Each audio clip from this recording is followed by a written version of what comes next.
ஆண்டவர் பெயர் இப்பொழுதும் எப்பொழுதும் வாழ்த்த பெறுவதாக. ஆண்டவர் பெயர் இப்பொழுதும் எப்பொழுதும் வாழ்த்த பெறுவதாக. ஆண்டவரின் ஊழியர்களே, அவரை புகழுங்கள், அவரது பெயரை போற்றுங்கள். ஆண்டவரது பெயர் வாழ்த்த பெறுவதாக, இப்பொழுதும் எப்பொழுதும் வாழ்த்த பெறுவதாக.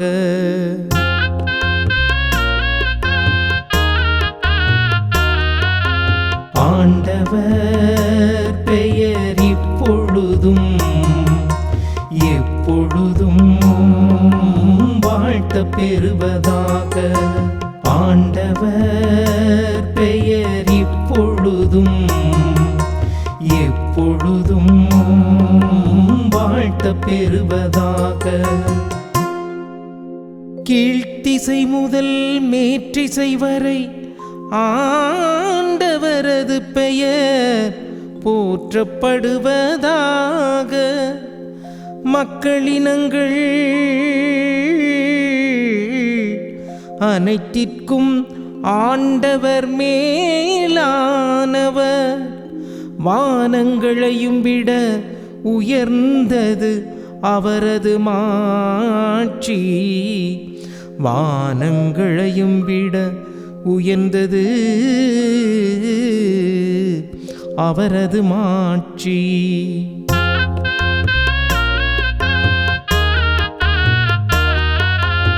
ஆண்டவர் பெயர் இப்பொழுதும் எப்பொழுதும் வாழ்த்த பெறுவதாக. ஆண்டவர் பெயர் இப்பொழுதும் எப்பொழுதும் வாழ்த்த பெறுவதாக. நம் கடவுளாகிய ஆண்டவருக்கு நிகர் யார்? அவர் போல வானளாவிய உயரத்தில் வீற்றிருப்பவர் யார்? அவர் வானத்தையும் வையகத்தையும் குனிந்து பார்க்கின்றார். ஏழைகளை தூசியிலிருந்து அவர் தூக்கி நிறுத்துகின்றார். வறியவரை குப்பை மேட்டிலிருந்து கைதூக்கி விடுகின்றார்.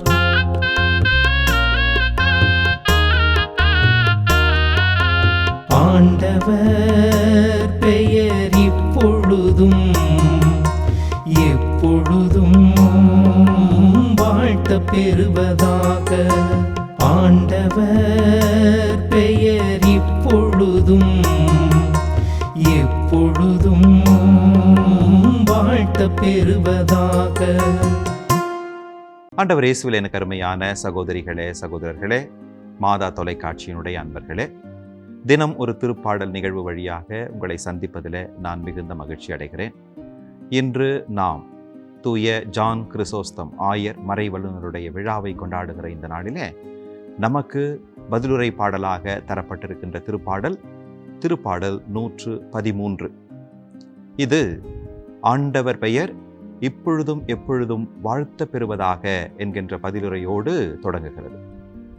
இந்த திருப்பாடலானது 9 இறை வசனங்களை கொண்டதாக இருக்கிறது.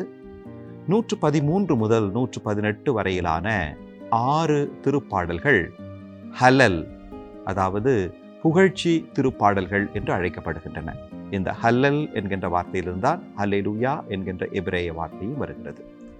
இறைவனுடைய கருணையை புகழ்ந்து பாடுகின்ற பாடல்கள் இந்த 6.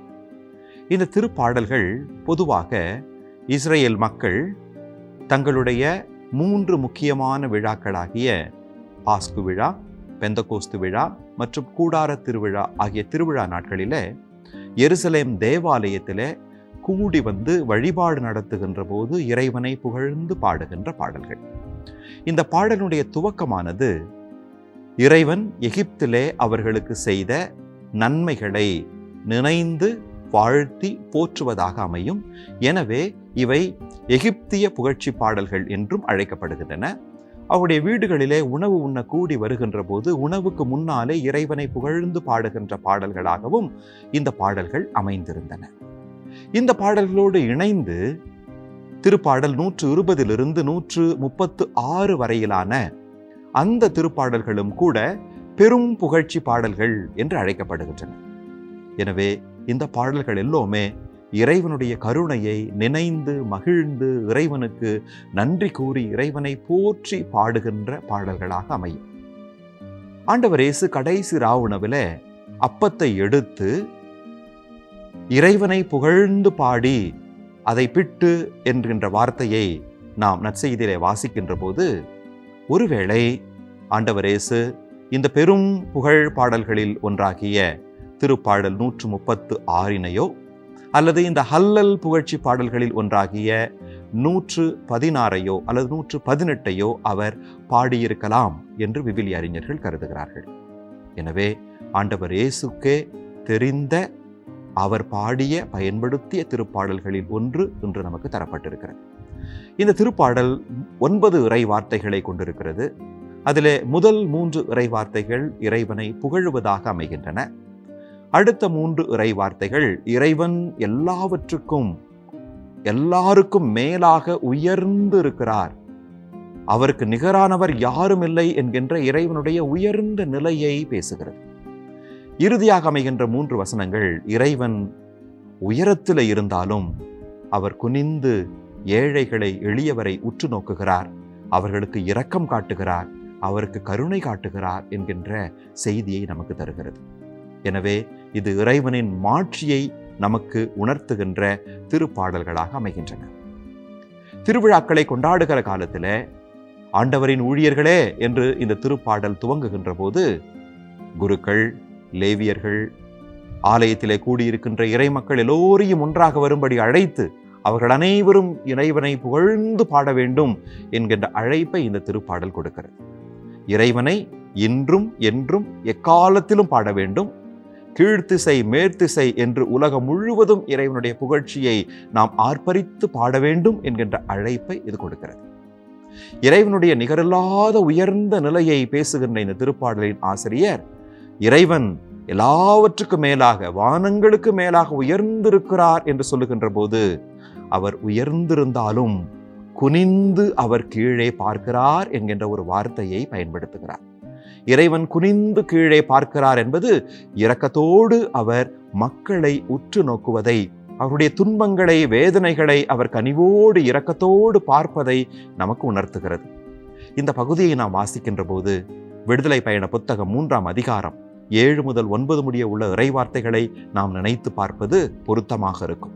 எரிகிற முட்புதரிலே மோசேவுக்கு தோன்றுகின்ற இறைவன், எகிப்திலே என் மக்கள் படுகிற வேதனைகளை என் கண்களால் நான் கண்டேன், அவர்களின் கூக்குரல் என் காதுகளுக்கு எட்டியது, அவருடைய அழுகுரலை என் காதுகளால் நானே கேட்டேன், எனவே அவர்களை விடுவிக்க நான் இறங்கி வந்திருக்கிறேன் என்று ஆண்டவர் சொல்லுகிறார். இறைவன் நாம் துன்புறுகின்ற போது, வேதனைப்படுகின்ற போது, அழுகிற போது, கண்ணீர் விடுகின்ற போது, கவலைப்படுகின்ற போது, நாம் வேதனையிலே உழன்று தவிக்கின்ற போது வெறுமனே வேடிக்கை பார்க்கிற இறைவன் அல்ல. நாம் வேதனைப்படுகின்ற போது நமது கண்ணீரை துடைப்பதற்காக, நமது அழுகையிலே நம்மை அரவணைத்துக் கொள்வதற்காக, நம் வேதனைகளில் மூழ்கி போகிற போது நம்மை தேற்றுவதற்காக, வேதனையிலிருந்து நம்மை விடுவிப்பதற்காக இறங்கி வருகிற இறைவனாக இருக்கிறார். நம்மை அரவணைத்துக் கொள்ளுகிறார், நம்மை அன்பு செய்கிறார், நம்மை காத்து கொள்ளுகிறார், தனது தோள்களிலே நம்மை சாய்த்து கொள்ளுகிறார். இறைவன் அன்பு நிறைந்தவர், இரக்கம் கொண்டவர், கனிவு நிறைந்தவர் என்கின்ற அழகான உண்மையை விளக்குகிற இந்த திருப்பாடல் நமது வாழ்வுக்கு மிக பொருத்தமான ஒரு பாடல். நம்முடைய வாழ்வின் துன்பங்கள், வேதனைகள், கவலைகள், கண்ணீர்கள் அனைத்தையும் இறைவன் கண்டுகொள்ளாமல் இருப்பவர் அல்ல. பல வேளைகளிலே அப்படி நாம் நினைத்துக் கொள்ளலாம், ஆண்டவரின் குரலை கேட்கவில்லை, என்னுடைய ஜெபத்தை கேட்கவில்லை என்று. ஆனால் ஆண்டவர் எப்போதும் விண்ணகத்திலிருந்து நம் ஒவ்வொருவரையும் தனிப்பட்ட விதத்திலே உற்று நோக்கி கொண்டிருக்கிறார். இரக்கத்தோடும் கனிவோடும் கருணையோடும் நம்மை பார்க்கிற ஆண்டவர் நமது அழுகையிலிருந்து, வேதனையிலிருந்து, கண்ணீரிலிருந்து நம்மை கைதூக்கி விடுவதற்கு இறங்கி வருகிறார், நம்மை அரவணைத்துக் கொள்கிறார். இந்த நம்பிக்கையோடு நாம் இப்போது கண்களை மூடி ஜெபிப்போமா? எங்கள் அன்பின் பரலோக பிதாவே, இந்த புதிய நாளுக்காகவும் இந்த நேரத்துக்காகவும் நன்றி சொல்லுகிறோம் ஆண்டவரே. இந்த காலை வேளை உமது இறை வார்த்தையை கேட்கின்ற ஆசீர்வாதத்தை எங்களுக்கு கொடுத்ததுக்காக நன்றி சொல்லுகிறோம் ஆண்டவரே. உமது பிள்ளைகளாகிய நாங்கள் பல வேளைகளிலே கண்ணீரோடும் வேதனையோடும் தவிக்கின்ற போது நீர் எங்களோடு இருக்கிறீர், எங்களை தேற்றுகிறீர், எங்களுக்கு ஆறுதல் தருகிறீர் என்பதை நாங்கள் முழு மனதோடு நம்பவும் ஏற்றுக்கொள்ளவும், உமது அரவணைப்பையும் அன்பையும் இரக்கத்தையும் நாங்கள் ஒவ்வொரு நாளும் சுவைக்கவும் எங்களுக்கு அருள் தருவீராக. எங்கள் ஆண்டவர் இயேசு கிறிஸ்துவின் நாமத்திலே ஜெபிக்கிறோம். எங்கள் ஜெபம் கேளும் அன்பின் பரலோக பிதாவே. ஆமென்.